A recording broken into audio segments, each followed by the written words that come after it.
our goal is not enough. What's up guys, in today's video we're going to be talking about some tips to progress out of bronze, silver, gold and platinum and into diamond and maybe even into champion. This video was going to be quite long, so I've split it into 3 separate videos. The other 2 will be mechanics and game sense. Now you might be asking, you're not even Grand Champ, what makes you qualified? Well, I would argue that my advice is probably going to be more relevant because I have more recent experience in those mid-range ranks. So the first tip for you is free play. If you aren't playing free play, you really should be. I would recommend that you play free play for at least 10 minutes before you start playing any of your games, potentially longer if you feel like you need it for longer. And you should be playing it between games as well if it's possible. If your queue times are a little bit longer, try and get just a few minutes of free play in or something like that. The reason you should be playing free play is because you're just not going to be getting as much time with the ball in games as you would be in free play. Even if you're ball chasing like crazy, you're not going to get as much time with the ball. And extra time with the ball gives you a lot more time to practice mechanics and moving with the ball and just all those sort of things. So yeah, you should be playing as much free play as you can, really. Next point here, if you haven't changed any of your camera settings or your controls, you should probably do that as soon as you can. One thing you may notice is that I've switched off camera shake. That was a personal preference. To me, it just felt like another distraction. The gameplay didn't feel as smooth, so I disabled that. I believe they've changed that recently, so it's not as bad, but I would still recommend that you switch this off. Another thing that I'd recommend that you change is your field of view. If you've only got this set to 90 degrees, that's a lot of things that you're missing out on the left and right hand sides of your screen. Those extra 20 degrees will give you a better idea of what's going on around you, where your teammates are, where the other team is, and just generally a better idea of what's going on in the game around you. Now, a lot of these settings are personal preference. Whatever height or distance you have the camera set at, the angle you've got it set at, these are all personal things, so I would recommend that you adjust those, have a little play with them, and see what feels better for you. Next is your controls. So you can see here I've changed the aerial sensitivity, the steering sensitivity, the controller dead zone, and the dodge dead zone. The thing that might stand out the most to you here is the dodge dead zone I've set to maximum. I wouldn't necessarily recommend that you do that. I seem to have an issue with my control pad, and the only way that I could really stop flipping at certain times was to set it to maximum. Since doing that, I've noticed my gameplay has improved. But again, this is something that's personal to me, and potentially wouldn't benefit you. So I'd recommend that you go through these things, see what works best for you, try different sensitivities, try different dead zones, and just see what helps you play better. I would recommend that you try and get used to a lower controller dead zone. This just means that your input will technically be quicker, as the dead zone causes some delay when maneuvering your car. Next up is the key bindings. I'd recommend having a look at these if you haven't already. You don't necessarily have to use the same key bindings that I'm using. Mine are potentially a bit strange. I would recommend removing air roll from X or square, depending on what platform you're playing it on. I've bound mine to left bumper. It just felt a lot more comfortable to me when I was performing aerials. I'd also recommend binding a free button to an air roll left or right. You can see that I have air roll left bound to my right bumper. The sooner you get used to these new key bindings, the better. Again, I wouldn't necessarily recommend that you copy the bindings that I have, but just have a little play with them and see what works for you.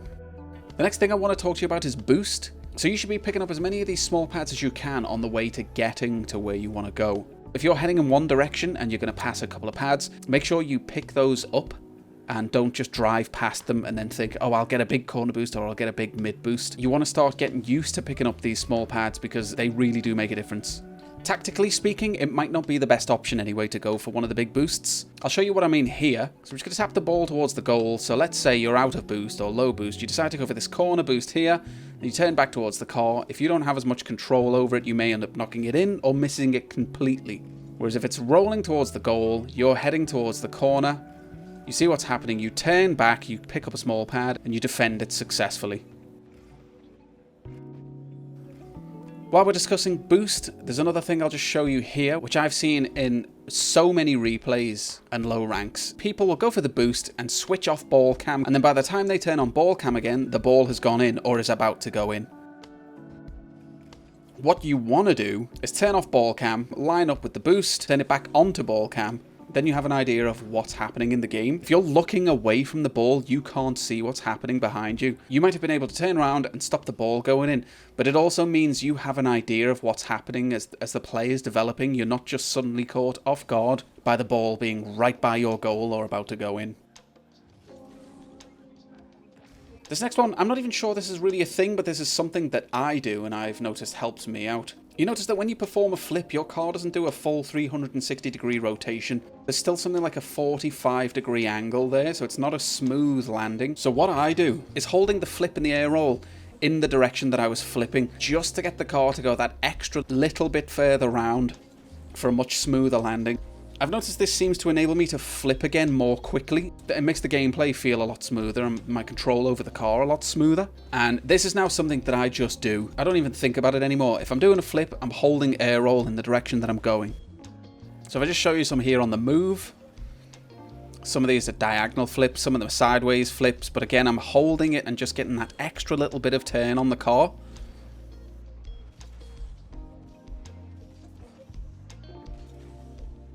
Whereas if I wasn't doing that, you can see here, it doesn't quite go the whole way and it's just not as smooth.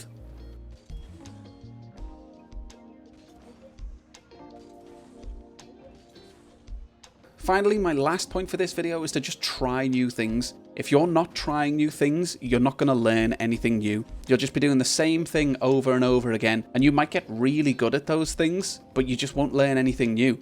If you never go for an aerial, you'll never learn how to aerial. You know, you're never going to learn how to do a ceiling shot or a flip reset or anything like that if you don't practice it. I wouldn't recommend practicing these things in-game.